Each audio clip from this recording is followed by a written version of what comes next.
ભાજપમાં જોડાવા માટે કોંગ્રેસના અનેક નેતાઓએ રાજીનામા આપ્યા બાદ તે તમામ નેતાઓ કમલમમાં વિધિવત રીતના જોડાઈ ગયા.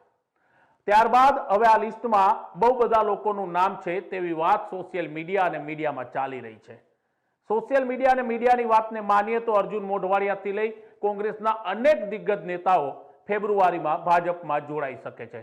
ત્યારે તેની ઉપર કોંગ્રેસના ધારાસભ્યો હવે મેદાનમાં આવ્યા છે.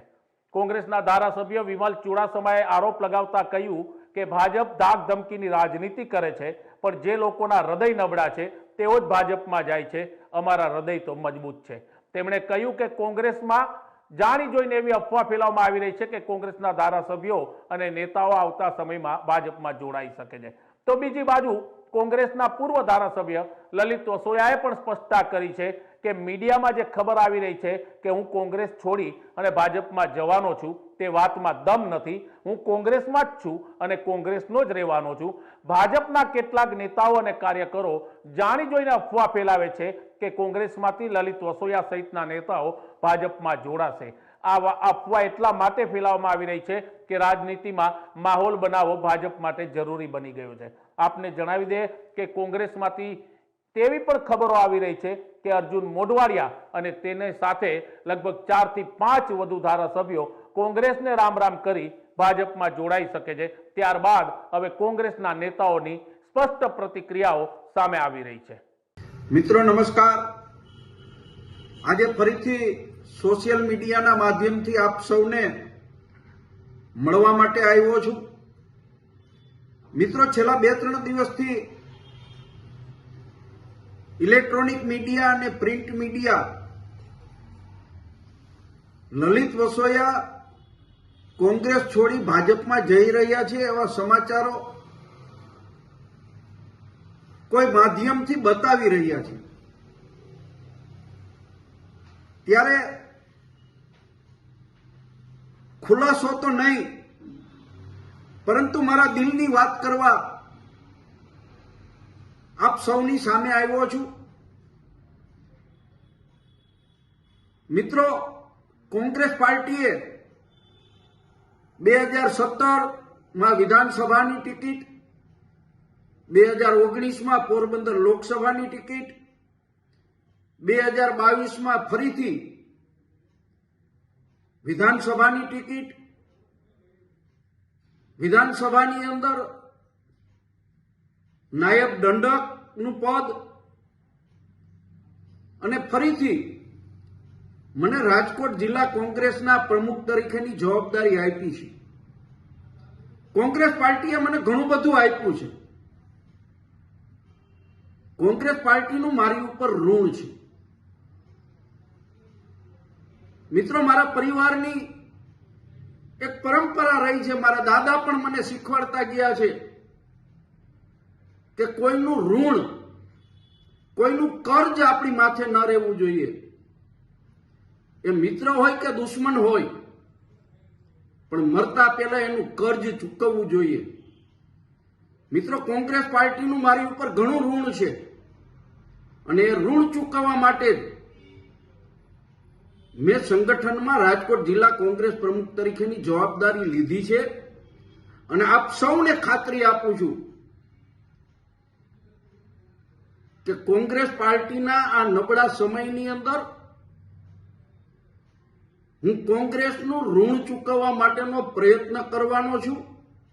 અને આ સંજોગોમાં પાર્ટીની આ નબળી સ્થિતિની અંદર જો હું પાર્ટી છોડીને જાઉં તો હું એવું માનું છું કે મારી જનતાનું ધાવણ લાગે. અને આ સોશિયલ મીડિયાના માધ્યમથી મારે પત્રકાર મિત્રોને પણ કહેવું છે કે આપની ફરજ બજાવો છો, પણ સાથે સાથે આપને જે સમાચાર મળે છે એ સમાચારની ખરાઈ પણ કરતા જાઓ.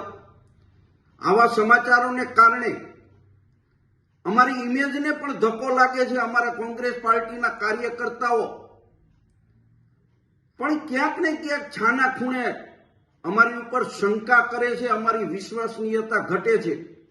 એટલે પત્રકાર મિત્રોને પણ હાથ જોડીને વિનંતી કરું છું કે સમાચારમાં તથ્ય હોય તો સમાચાર બેફામ રીતે ચલાવો, ના નથી, પરંતુ કમસે કમ ખરાઈ કરો એવી આપ સૌને વિનંતી પણ કરું છું.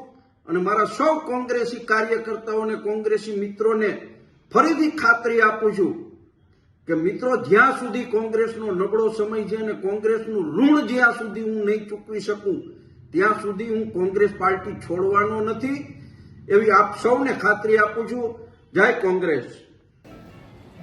પ્રદેશ સિલેક્શનની મિટિંગ છે આજે, ત્યારે મને આ વખતે નિમણૂક કરવામાં આવ્યો છે એટલે આજે મારી પહેલી મિટિંગ છે.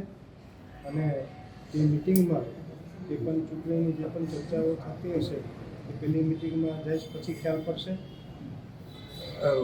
અનેક ધારાસભ્યો કોંગ્રેસના પક્ષ છોડીને જઈ રહ્યા છે અને સાથે જ આક્ષેપ કરતા જઈ રહ્યા છે કે જે પ્રકારનું સ્ટેન્ડ રામ મંદિરને લઈને લીધું હતું એને લઈને તેઓ નારાજ છે. આપને લાગે છે કે ધારાસભ્યો નારાજ છે અને એ જે કારણો દર્શાવી રહ્યા છે કોંગ્રેસ છોડવાનું એ યોગ્ય છે? કોંગ્રેસના ધારાસભ્ય કોઈ નારાજ નથી, પણ જેને જવાના છે એ જવાના જ છે. પણ ખાસ કરીને જે કોંગ્રેસના ધારાસભ્ય છે એને ભારતીય જનતા પાર્ટી દ્વારા કોઈ પણ રીતે દબાવી, ધમકાવી કે કોઈ પણ એના બિઝનેસ હોય કે ધંધા હોય એની ઉપર ભારતીય જનતા પાર્ટીની સરકારનું દબાણ રાખી અને એ આવી રીતે લઈ જાય છે. અને ખાસ કરીને કોઈ અમારા ધારાસભ્યને કોઈ નારાજ નથી. અને એ બધી વાત છે એ ખોટી રીતે ફેલાવી રહ્યા છે, કારણ કે અત્યારે 2024ની ચૂંટણી આવી રહી છે. અને ભારતીય જનતા પાર્ટીને ડર છે કે એ ગુજરાતમાંથી જે લોકસભાની સીટો છે આ વખતે એને જેટલી 26 મળવાનું નથી. એના કારણે એ કોંગ્રેસના ધારાસભ્ય છે એને દબાણ કરી અને લઈ જાય છે. તો કે આપના પર કોઈ દબાણ ખરું? તમે કહી રહ્યા છો કે કોંગ્રેસના ધારાસભ્યો પર દબાણ કેવું દબાણ કરવામાં આવે વેપાર ધંધા થોડું વિસ્તારથી કહો ને. દબાણ તો બધા ઉપર થતું હોય છે, પણ કોઈને કોઈ નબળા દિલના લોકો હોય છે એ વહી જતા હોય છે. અને જ્યારે કોંગ્રેસ પાર્ટીઓ એટલી મજબૂતાઈથી આપણે લડતા હોય છે ત્યારે દબાણ તો જીવનમાં આવ્યા છે તો દબાણ તો બધી પ્રકારનું આવતું રહેતું હોય છે, અપ એન્ડ ડાઉન આવતું રહેતું હોય છે. જીવનમાં મનુષ્ય બન્યા હોય છે ત્યારે કોઈ પણ સરળ એક સરખું આખું જીવન જીવી નથી શકતા. ઉપર નીચે સમય આવતો હોય છે, ત્યારે ઉપર નીચે સમય આવતો હોય છે ત્યારે કાયમી કોઈ પાર્ટીનું કાયમી માટે પાર્ટી કોઈ દિવસ શાસન ઉપર રહેવાની નથી. એટલે આ જે દબાણો આવતા હોય એ દબાણો તો કરતા રહે, પણ પાર્ટી સાથે વફાદારી રાખી અને લોકોનું સારી રીતે કામ કરવું એ ચોક્કસ રીતે એક ફરજ છે. વિમલભાઈ, લોકસભા ચૂંટણી લડવાની વિમલભાઈની ઈચ્છા ખરી જુનાગઢથી? કારણ કે એક પ્રબળ દાવેદાર છે વિમલ ચુડાસમા. લોકસભાની ચૂંટણી માટે ગયા વખતે પણ મને આપતા હતા ટિકિટ. અને ખાસ કરીને એ તો પાર્ટી નક્કી કરતી હોય છે કે કોને ટિકિટ દેવી છે, પણ હું મારી રીતે એક ધારાસભ્ય તરીકે એક સંતોષતાથી અને લોકોના કામ કરું છું.